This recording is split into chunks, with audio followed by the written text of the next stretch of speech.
buying a new home with no HST. We are looking at a new build after the HST rebate kind of thing. So we thought like it would be more affordable to get the house. New home buyers in Ottawa are taking advantage of the government's HST rebate program. Sorting out the new waste management schedule. Our garbage is getting full and there's only 2 of us. So I can't imagine if we have a whole bunch of kids. The city sets up a series of garbage drop-off locations for residents affected by a new garbage pickup day. The journey to the moon and back. You know, it's been tough to make fun of him because he got up here, and even though he's Canadian and a first-time flyer, he's making it look easy. He's been doing great so far, so not a whole lot to make fun of. We check in on the Artemis II crew as the astronauts get closer to the moon. And it's the Easter long weekend in Ottawa. Happy Easter! We round up some of the family fun events taking place across the capital.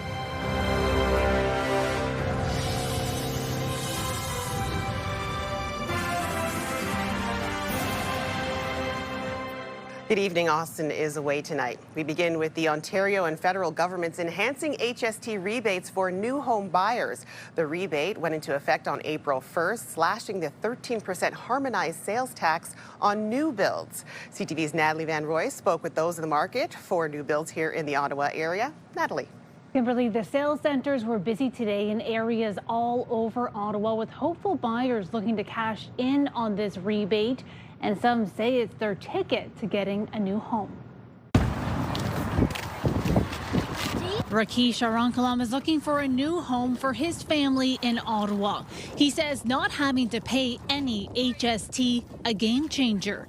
So we're going to get a HST relief. So that's a good thing for the first-time home buyers. So I think it would help us a lot to afford a home. Arankalam says the rebate changed his search altogether. We are looking at a new build after the HST rebate kind of thing. So we thought like it would be more affordable to get a house. Before, like we were trying to get the old house, you know, the used houses. As of April 1st, eligible buyers in Ontario will no longer have to pay 13% HST on new homes valued up to $1 million for a maximum rebate of up to $130,000.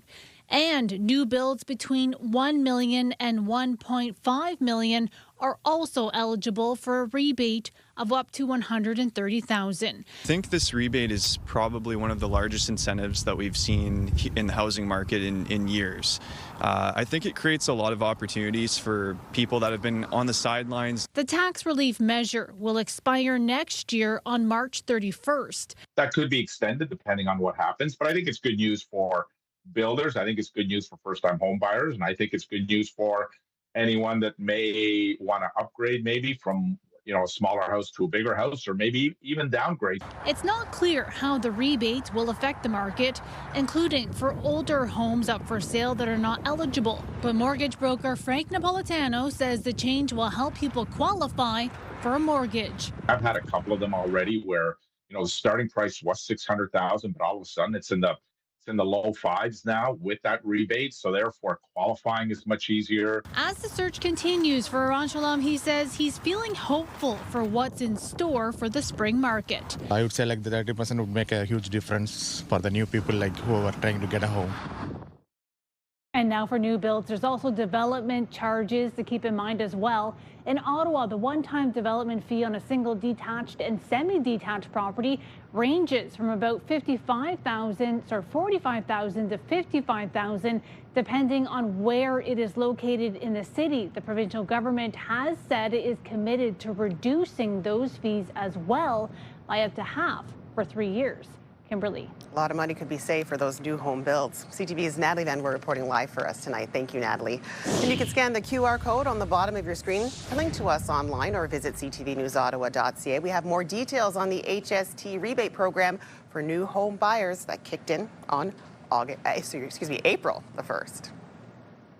All right, we'll take our first check of the weather. Just want to let you know that Environment Canada has issued a yellow warning for heavy rain in the area for Ottawa. It's on the way right now. So we do have some periods of rain that we're dealing with for the rest of this evening. Currently sitting at 6 degrees here in Ottawa. As for tonight's lows, we're looking at 6 degrees for the Ottawa area, 7 degrees for Cornwall, 8 in Brockville, 7 for the rest of the Seaway, 3 for Bancroft, 4 for both Pembroke and Kittigan-Zibi, 4 as well for Gatineau, Petawawa, and Manawa. Maniwaki, 3 for the Mont Tremblant area, and we're looking at 8 for Kemptville. Now, as for tomorrow's highs here in Ottawa, again, we do have some rain in the forecast. 10 degrees for Ottawa, same thing for Kittigan, Zibi, Cornwall, and Brockville. We're looking at 7 for both Kingston and Trenton, and also 10 degrees for Gatineau and Kemptville, and 5 for Maniwaki and Petawawa.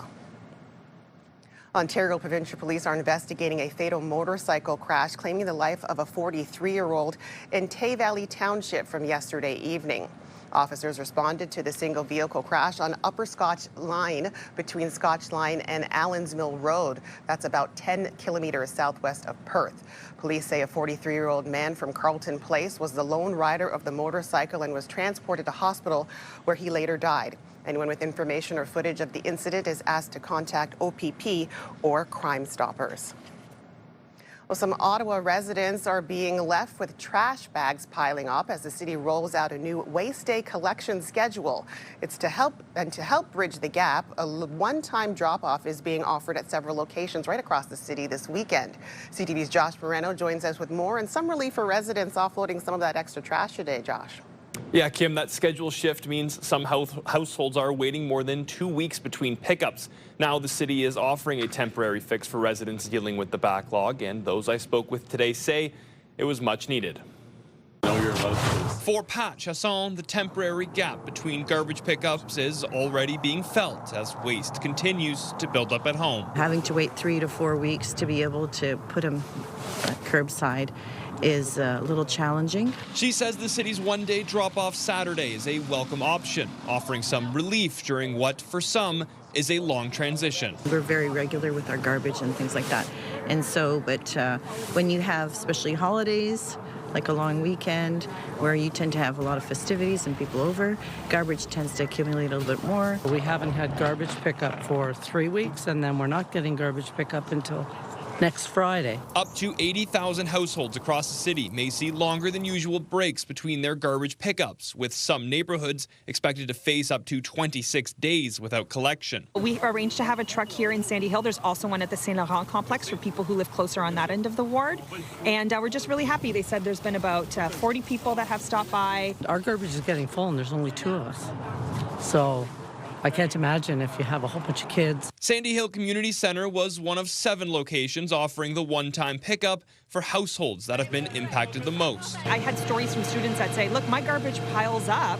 I don't have like a receptacle. I don't have a basement I can go to store the garbage. So we wanted to make sure there was a solution in place, and we're very happy that our Public Works is here today. For Chasson, it's not a perfect fix, but one she says makes the situation easier to manage. Ideally, if they could pick all of it up, that would be nice. But, you know, at least it relieves some of the garbage. And officials note that once collection resumes, households will be allowed to set out 6 bags at the curb until April 24th to help deal with the extra buildup during the gap. There will also be no garbage collection on Easter Monday. Kimberly. CTV's Josh Miranda reporting live for us tonight. Thank you very much, Josh. And CTV Ottawa has extended coverage of Ottawa's new citywide waste day collection schedule. There are more stories online at ctvnewsottawa.ca. The cost of fuel remains high here in Ottawa, the average price jumping nearly 10 cents overnight. According to fuel price tracker Gas Buddy, the average price for gas in the capital is around $1.85 per litre. Now, Canadians for Affordable Energy predicts that prices could reach up to $1.89 by the end of the day. The average cost of gas in Canada today is around $1.80 per litre, and that's over 40 cents higher than the average cost just 1 month ago. U.S. President Donald Trump is reminding Iran of a looming deadline to make a deal and threatening catastrophic consequences if it isn't carried out. Trump posting to social media today that the 10 days provided to Iran to make a deal or to open the Strait of Hormuz is running out, within 48 hours remaining until, quote, all hell will rain down on them. Iran's foreign minister also taking to social media saying that they are open to discussing peace talks with Pakistan as a mediator to end the war in the Middle East. And this comes as Iranian forces continue to hunt for a missing U.S. pilot from one of 2 warplanes downed over Iran and the Gulf of Iran. And the Gulf of Iran's Revolutionary Guard Corps says that it's combing the area where the pilot's plane came down in southwestern Iran, while the regional governor has promised a reward for anyone who captures or kills enemy forces. Iran says it struck an Israel-affiliated commercial vessel near Iran today while launching missiles across Israel. That's according to state media.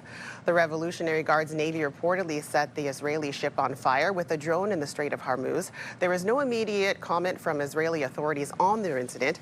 Now, Iran has effectively shut down the strait, only authorizing the passage of vessels carrying essential goods to its ports, and that's according to a letter cited by state media. The letter indicates that ships heading to Iranian ports must coordinate with authorities and comply with established protocols to transit the strait. Meanwhile, recent U.S. intelligence reports warns that Iran is unlikely to open the Strait of Hormuz anytime soon. According to 3 sources familiar with the matter, the intelligence says that the strait won't open because its grip on the world's most vital oil transit checkpoint provides the only real leverage that it has over the U.S. And the war in Iran continues to drive fuel prices up, especially fuel jet, which is seeing the biggest jumps of all. Many countries are facing a major supply crunch, which is impacting global prices. CTV's Alison Bamford takes a look at how Canada is impacted. Passengers are already paying extra on airfare to cover the sky-high costs of jet fuel, but the price of a ticket signals a much bigger issue. This is probably the greatest energy crisis of a generation. Jet fuel prices have more than doubled since the war on Iran began, the result, analysts say, of a massive supply shortage. The war has disrupted essential shipping channels through the Strait of Hormuz, and attacks have damaged energy production facilities in the region that experts say could take months to get back online. The only way in the short term to deal with that over the next couple of months is by higher prices to lessen demand. This week, U.S. President Donald Trump told countries struggling with jet fuel supply to buy from America. But experts say the U.S. stock won't make up for the global shortfall. There's not instantaneous transfer, so it's going to take at least 5 or 6 weeks to even get Mr. Trump's offer to anywhere of these countries that need it. The bulk of Canada's jet fuel is produced domestically, but we don't make enough to export. While analysts say supply for domestic flights shouldn't be an issue, return trips from international destinations could be challenged. Asia, Western Europe, Central Europe, that's where we have to be concerned about both the supply of jet fuel as well as the price of jet fuel. So international services are at risk. Experts say flight routes could change or international trips could be canceled altogether, starting as soon as the middle of the month. Alison Bamford, CTV News, Saskatoon. And WestJet is adding a fuel surcharge and reducing flights in April and May in response to the war in Iran that's wreaking havoc in the region and around the world. Starting on Wednesday, April 8th, WestJet will add a $60 temporary fuel charge for all bookings made with companion vouchers. A spokesperson for the Calgary-based airline told CTV News that the company will continue to assess the surcharge and adjust as conditions allow. WestJet is also reducing the number of flights offered for April and May. The restrictions amount to 406 fewer flights in April and around 1,000 fewer flights in May. And stay with CTV News for continuing coverage of the global shortfall of jet fuel and the ongoing conflict in the Middle East. For updates on radio, tune into News Talk 580 CFRA and CTV News channel at any hour. Well, thousands of Iraqis are taking to the streets to protest the ongoing war in Iran, condemning U.S.-Israeli aggression in the region.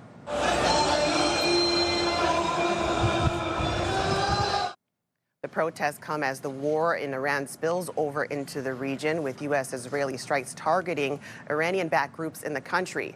Iraq also recently closed one of its crucial borders with Iran in the wake of an attack. Well, advanced voting is officially underway for a trio of federal by-elections that could reshape the status quo on Parliament Hill as Mark Carney's Liberals look to secure a majority in the House of Commons. Former cabinet ministers Chrystia Freeland and Bill Blair resigned as MPs for 2 Toronto ridings that analysts say should remain Liberal strongholds. The Liberals, though, face a tougher race against the Bloc Québécois in the Montreal riding of Terrebonne. Voters in all 3 ridings can cast advance ballots from 9 a.m. to 9 p.m. each day right throughout the long weekend. Election Day is on April 13th. A poll from Nanos Research shows that almost half of all Canadians think the economy will weaken over the next 6 months. It's the knock-on effect of what I'll say, the increasing price of gas, the war in Iran, people worried about trade with Donald Trump and the U.S., and all those things rolling up into Canadians believing or thinking that the economy is more likely to get weaker than stronger in the next 6 months. And again, all this comes as voters are heading to the polls in those 3 federal by-election ridings, including that closely watched race in Terrebonne, Quebec. Terrebonne was a coin toss, and I think it's still going to be a close race this time. The big question is, will the voters in Terrebonne, when they're thinking about how they're going to cast their ballot, think about whether they want the Carney government to have a majority or not, because it could be one of the critical ridings that could determine how strong or weak the Carney government could be in the coming months. The election result in Terrebonne was challenged in court after a voter complained she was prevented from casting her ballot for the Bloc candidate who lost by 1 vote. Well, another program is on the chopping block for students at Algonquin College. The women's and men's rugby teams have been told there will be no program starting next year. CTV's Kimberly Johnson joins us in studio. She spoke with students today about it. What do they have to say?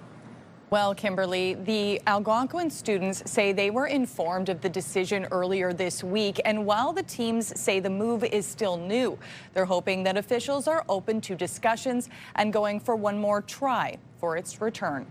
The girls are like family to me. We all are there for each other. Princess Ikeson says playing rugby has been a defining experience for the second-year Algonquin College student, an important escape from the challenges of her paramedic courses. It's more than a sport to me, I feel like, and to a lot of people. And I think since coming to Algonquin and playing on the team, I've really grown in the sport, and my love for the sport has grown, and so many connections. But the women and men's team have now been told there will be no official team for them to join next season. It just seemed very abrupt and to cut the program. It would definitely hurt a lot. The Algonquin Students Association says that due to the ongoing financial challenges in the post-secondary education sector, it's canceling the program for the fall of 2026. It's very disappointing. It's something that I look forward to every year, the opportunity to represent the school and help a lot of younger rugby players come through. Just with I've had more of a leadership role over my 3 years. The Students Association is a student-run, not-for-profit organization that says it operates independently of the college. It's the latest cut at the school this year after Algonquin College officials voted to suspend 30 programs, saying it's facing funding shortfalls. I don't think it's a lost hope. We don't think it's a lost hope, hence our fight right now. It's not the first cut to sports programming at post-secondary institutions in Canada. At McGill University, the women's rugby team raised tens of thousands in funding to help save its program earlier this year. Ikeson says the students hope to continue to speak with their association to see if anything can be done here for her and for future Algonquin students. It's just crazy to think that I would not have been where I am with these people if not for the sport and if not for playing on this team.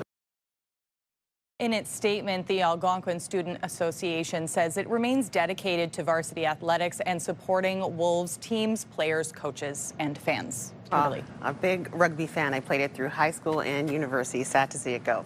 CTV's Kimberly Johnson live for us tonight. Thank you very much. It's our first spring craft market, and this is really fun. It's refreshing.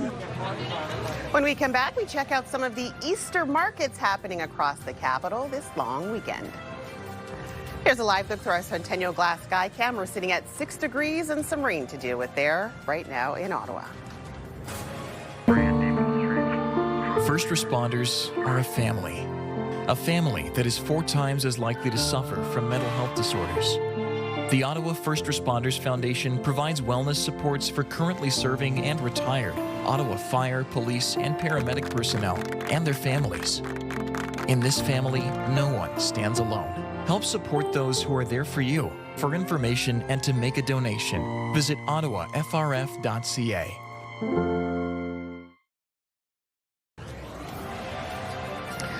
Here's a reminder of what's open and closed for the rest of the Easter weekend here in Ottawa. There will be no garbage or recycling collection on Monday. All malls and most retail stores will be closed tomorrow for Easter Sunday.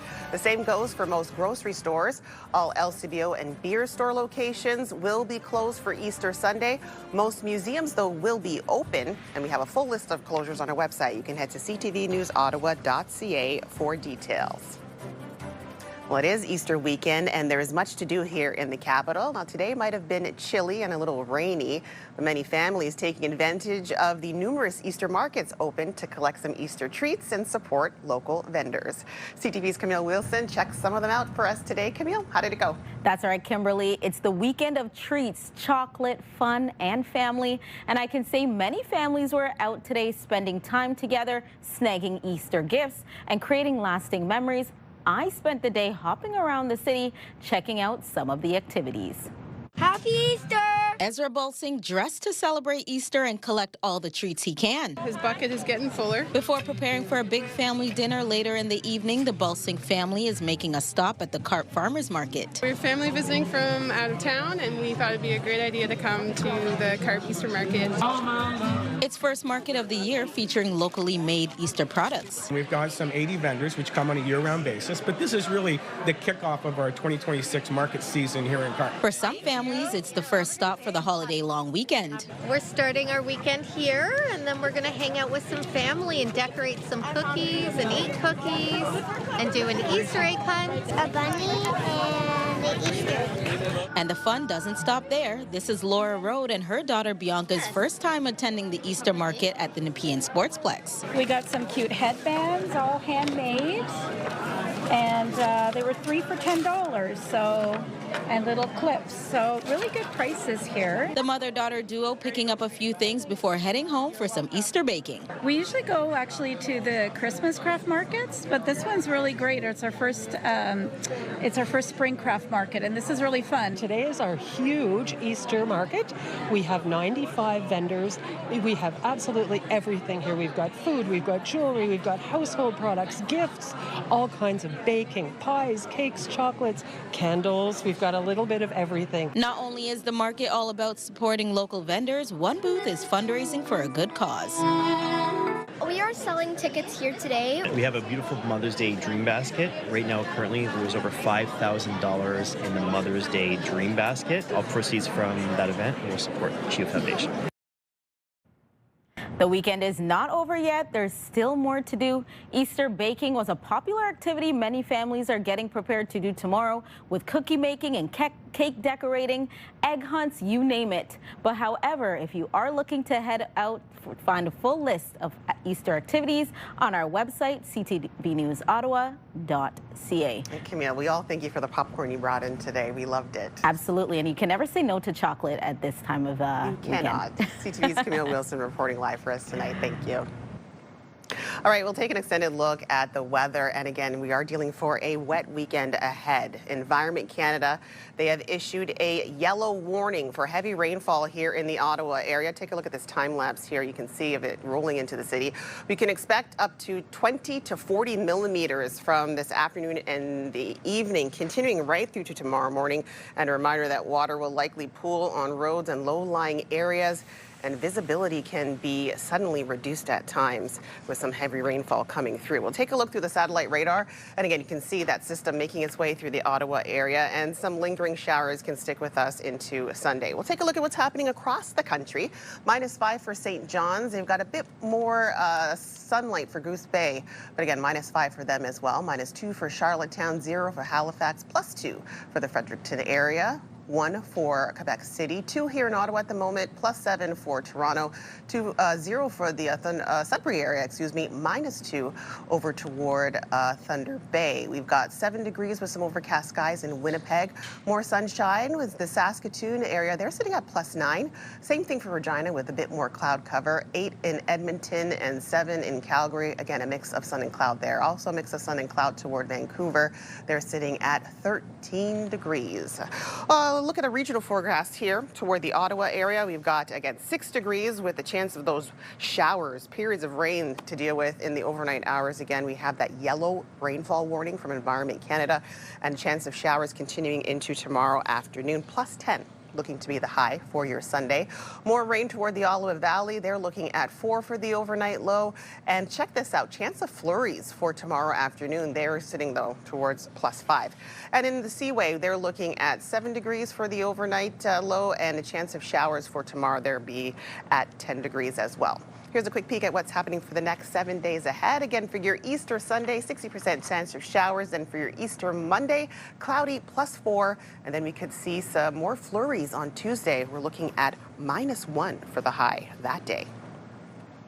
Well, as the Artemis II mission is nearing its planned lunar flyby, mission specialist Jeremy Hansen linked up with home base, answering questions from journalists gathered in the middle of the night at the Canadian Space Agency. CTV's Geneviève Beauchemin was one of those reporters that lined up to speak with the Canadian astronaut. You are now closer to the moon than you are to us. As the spacecraft heading further into deep space than any other crewed mission closed in on its lunar flyby. Hi there, Jeremy Hansen. It's Geneviève Beauchemin from CTV News here on Earth. Great to talk to you en route to the moon. Mission specialist Jeremy Hansen linked up with home base from nearly 190,000 kilometers away, answering questions posed from Canadian soil. We saw those great images, that great image of the Earth today. I wonder if you can describe for us, though, and for so many Canadians who are following your mission, what you're seeing with your own eyes that really those cameras really can't quite capture. We were out there at 60,000 kilometers. We came back to within 200 kilometers of the planet, and it just felt like we were falling out of the sky back to Earth. And I said to Reed, it feels like we're going to hit it. It's amazing that we're actually going to go around and miss this thing. It was just so close. The Canadian and 3 Americans have been testing equipment and procedures preparing to observe the dark side of the moon. They'll just be slowly cruising by over the far side of the moon, and then they'll see an Earth rise. And that, I think, will be an incredible moment for them. It's around here somewhere. The crew has also been on a bit of a side quest, searching for maple syrup from Quebec that is somewhere on board. Hansen was also asked whether, as the lone Canadian, he was being teased aboard the Artemis II Orion capsule. To ride that incredible rocket with my 3 Canadian colleagues, and my 3 American colleagues, it is such an extraordinary example of collaboration and what we can do when we set big goals and we reach out to achieve them together. It's been tough to make fun of him because he got up here, and even though he's Canadian and a first-time flyer, he's making it look easy. The Canadian Space Agency also says Artemis II has prompted many to look up at the moon and follow the mission online. We're seeing massive engagement across the country, and it's good news. It's good news about international collaboration, what happens when you bring the best of humanity together. And Hansen promises more spectacular photos from his space voyage. I would like to remind Canadians, if we can send a human around the moon in 2026, just imagine what we're capable of doing next. Thanks so much for joining us on board Integrity. And people here will continue to follow the mission to look up at the moon until splashdown, the return to Earth on April 10th. Geneviève Beauchemin, CTV News, Longueuil, Quebec. They're either going to have to come up with the money, or in the worst case scenarios, I've had to refer some of my clients to trustees in bankruptcy. All right, coming up, vacancies and empty condos across Canada are not only hurting developers, but those who invested before construction. We'll have more on that story when we come back.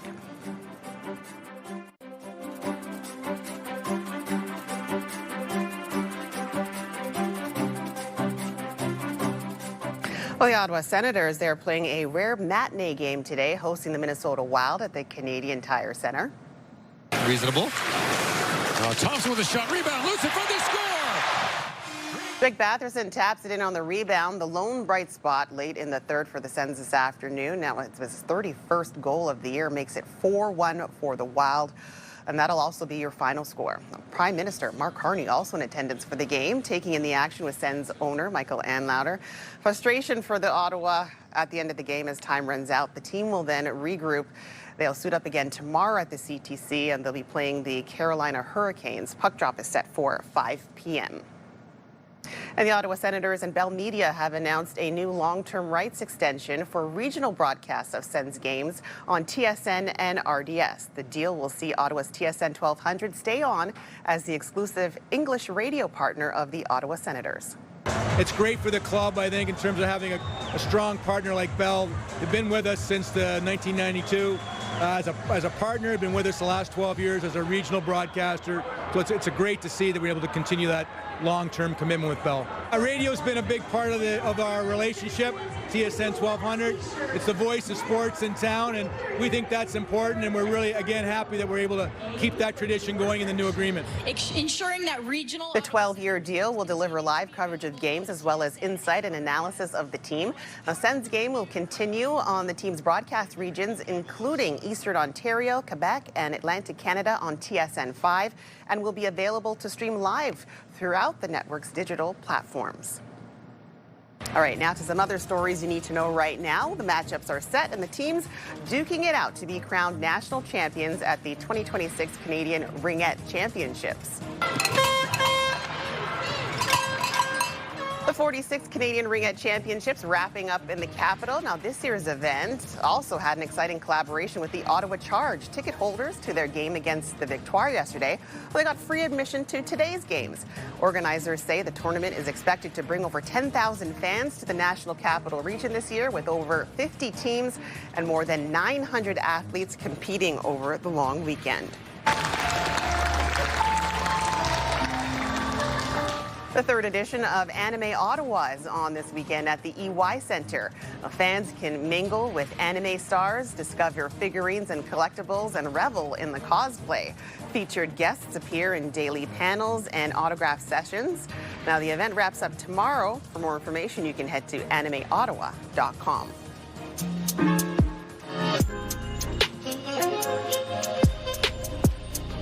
And heading into their second season in the Northern Super League, Ottawa's Rapid FC giving fans a first look at the new kits for 2026. They posted this video to social media with decals of the feather wake and tulip guard that represent two sides of the same identity.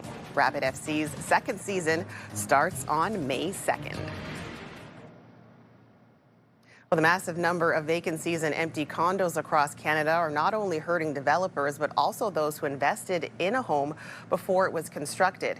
Now, any buyers who purchased at peak price are now facing falling values. CTV's Kamal Karmali has more on those stuck paying the difference.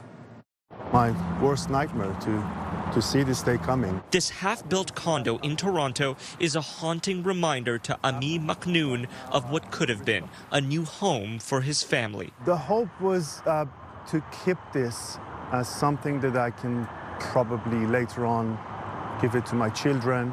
Now he could be without a new condo and out tens of thousands of dollars after its value plummeted. It's really scary. I'm going to lose my entire down payment.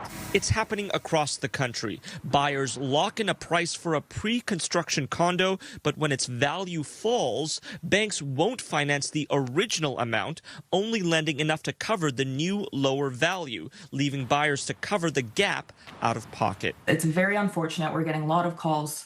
I'd say 1 or 2 a day where people are struggling. Closings are coming up this year and they can't cover the gap. This might be a bit confusing, so let's try an example. Say you buy a pre-construction condo for $800,000. 20% of that is the down payment out of your pocket. 80% of that is loaned to you by a bank. But say then the value of that condo goes down to $650,000. The bank will now only loan you 80% of that new lower value, but you're still expected to pay 80% of that originally agreed upon price of $800,000. That's a shortfall of more than $100,000. So what can buyers do? There's no magic solution here. There unfortunately is very little room to renegotiate with these builders. They're either going to have to come up with the money, or in the worst case scenarios, I've had to refer some of my clients to trustees in bankruptcy. Yeah, up there. For Ami Maknoon, those limited options means he'll have to learn to let go of his life savings. I cannot close, so I have to let it go and forget about my down payment of 20%. Along with his dream for his family. Kamal Karamali, CTV News, Toronto. Feast or famine? It's either run like hell or nothing, froze up. Well, still to come, why Canada's strategic reserve of maple syrup is running low and how producers hope to feed the growing appetite for the sweet liquid gold. iHeartRadio Weekenders is powered by Barhaven Ford, Ottawa's newest and largest Ford store, and Eastern Ontario's Ford EV leader. It's now time to check in with our iHeartRadio Weekender, Tanea Taylor. Tanea. Easter weekend is a great time to visit the Canada Agriculture and Food Museum with the kids. You'll be able to see the lambs, the baby ducks, the baby bunnies, and the newly hatched chicks. Plus, visit the interactive All About Eggs room, where the kids can create a springtime craft to bring home. Advance tickets are required for this, so make sure you grab them online. Another great one to check out this weekend is the Lansdowne Farmers Market. This is tomorrow and features over 85 local vendors with all of the freshest produce, food products as well, and of course, lots more. This is one of my favorite ways to spend a Sunday morning, especially as we're finally getting into the spring weather. Don't forget, also, well-socialized dogs are welcome to come with you. Lots more happening this Easter weekend around Ottawa. For the full list and all the details, check ctvottawa.ca/weekenders. For the iHeartRadio Weekenders, my name's Tanea Taylor. Have a great one. Happy Easter. iHeartRadio Weekenders is powered by Barhaven Ford, Ottawa's newest and largest Ford store, and Eastern Ontario's Ford EV leader. A long, cold winter that has stretched now into spring is slowing sap flow and the production of Canada's sweetest resource. Maple syrup producers say production is down on average by 30%. CTV's Jean-Pierre Beauchemin got a glimpse inside the strategic reserve, ensuring there is no shortage. This is the world's only maple syrup strategic reserve. It's tucked away in a large warehouse in Quebec's Maple Regional County, 2 hours from Montreal. Barrels and barrels of liquid gold are stored here, but all of it is now sold out. Distributors have until June to take possession of their maple syrup, says Kevin Gauthier, director of the Strategic Reserve. As demand is rising, exports went up nearly 17% in 2025 to 70 countries.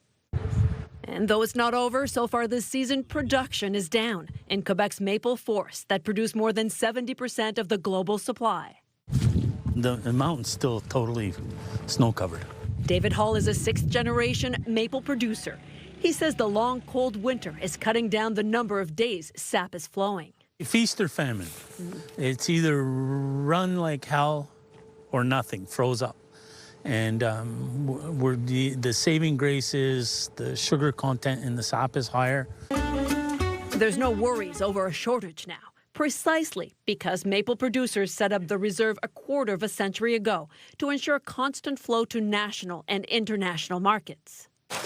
But after this season, replenishing the reserve could pose a challenge, and prices for the precious resource could rise as oil prices rise too. The last 17 drums we boiled on Friday, it averaged $60 a drum for the oil. And was it normally?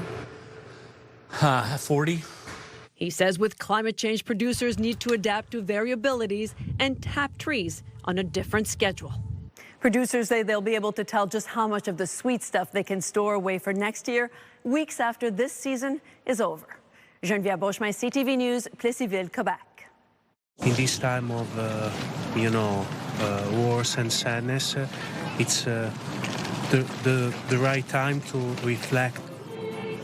After the break, hundreds of parishioners gathered in front of the St. Patrick Basilica in downtown Ottawa to mark Good Friday with the Ray of the Cross procession. Hey. CTV and TSN 1200 want you to be the Myers Automotive Group Team of the Week. Your team could win $1,000 for new equipment, tournament fees, or an incredible team party. Shoot us a quick video, upload it at ctvottawa.ca. Whether it's hockey, ringette, choir, band, or any team in between. Each week, the winning team will join us live in studio at CTV Ottawa at 6 to claim their prize. Enter today for your chance to be Myers Automotive Group Team of the Week.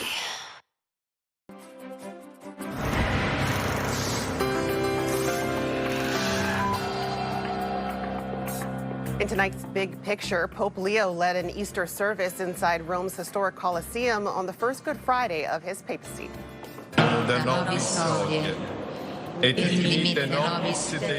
Pope Leo carried a tall wooden cross during the traditional Way of the Cross procession, symbolizing the final moments of the life of Jesus Christ. He was joined by thousands of Catholics for a candlelit service featuring prayers for refugees, political prisoners, and victims of war. And here in Ottawa, the annual Way of the Cross tradition took place in downtown yesterday for Good Friday. CTV's Camille Wilson was there. A day of prayer, reflection, and honor for Christians. For Mariana Nandayapa, participating in the Way of the Cross is a sign of her commitment to her faith. I grew up Catholic, but I didn't take my Catholic faith seriously until my university years, so intentionally for about 7 or 8 years now. Good Friday, considered the most holy and sacred day for Christians, the day Christians believe Jesus was crucified. It allows me to enter into the sacrifice that has been made by Jesus, and it's really just for me to unite myself to that sacrifice, knowing that he made it for me out of love, like for me personally.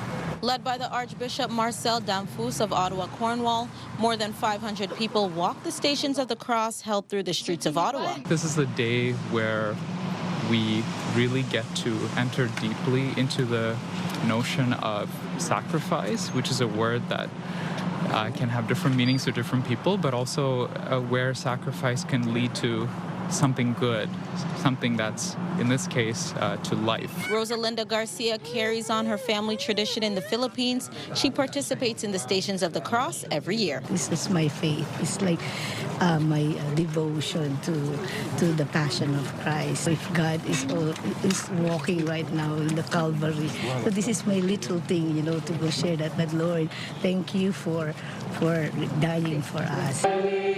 Starting at St. Patrick's Basilica, stopping at the Supreme Court of Canada, Parliament Hill, the National Gallery of Canada, and concluding at Notre Dame Cathedral with more prayers, songs, readings, and reflection. Pietro Sacca, one of the cross bearers, says it might be a little painful, but it's worth it. It's a big sense of responsibility in this time of, wars and sadness. It's the right time to reflect. Good Friday, part of a 3-day period that commemorates the passion, death, and resurrection of Jesus Christ and culminates Easter Sunday. This weekend to me just means victory and love, that I get to be united to that love again for this relationship, and Jesus restores that and he invites us into that. So yeah, we get to choose that for ourselves this weekend. Camille Wilson, CTV News. I have cried on this patio for over the last 30 years. This is the heartbeat of soccer in Canada. Well, coming up, World Cup fever ramping up across the country, and some lucky fans got their hands on a red-hot free giveaway in Toronto. Details when we come back. And here's a live look through our Centennial Glass Sky Cam. Still rainy out there. We're sitting at 2 degrees here in Ottawa. Tonight, Jeremy Hansen phones home. It just felt like we were falling out of the sky back to Earth. What the astronaut shared with fellow Canadians during a live Q&A from space. Later on CTV National News and watch on Crave. Hairstyles, courtesy of Salon Fiorella. Here's a recap of the top local stories we're following right now. So we're going to get a HST relief. Well, buying a new home with no HST. New home buyers in Ottawa taking advantage of the government's HST rebate program. Sorting out the new waste management schedule. The city sets up a series of garbage drop-off locations for residents affected by a new garbage day pickup. It just seemed very abrupt and to cut the program. It would definitely hurt a lot. And another program cut at Algonquin College as the school pulls funding for the men's and women's rugby teams. All right, we'll take another check of your weather, wake-up weather as well. Just a reminder that Environment Canada, they've issued a yellow warning for heavy rainfall in the Ottawa area. Expect 20 to 40 millimeters of rain from today right into tomorrow morning. So we're looking at +10, your wake-up weather for the Ottawa area. And again, showers right in those overnight hours as well. Here's how the week is shaping up. Again, for your Easter Sunday, +10 showers in the horizon. And then on Easter Monday, we've got cloudy conditions, +4. Then on Tuesday, we're looking at -1. But then some more sunshine will be rolling in by Wednesday. Well, the country is catching FIFA World Cup fever, and it was on full display in Toronto's Little Italy this morning. Feels great. Proudly Canadian. Now I got a jersey for it. Feels great.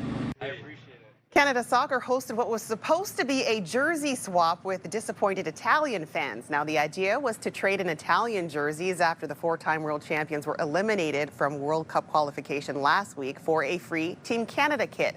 As a goodwill gesture, organizers ended up not taking any of those Italian jerseys. More than 100 Canada jerseys were snapped up within an hour, and fans who missed out, they still got some merchandise, including some scarves, some hats, and some posters. Good on them. Totally looking forward to the World Cup. Well, that's CTV News for this Saturday, April the 4th. For all of us here at CTV News, thank you so much for watching. I'll be back at 11:30 to wrap up your news tonight. Until then, have a good one.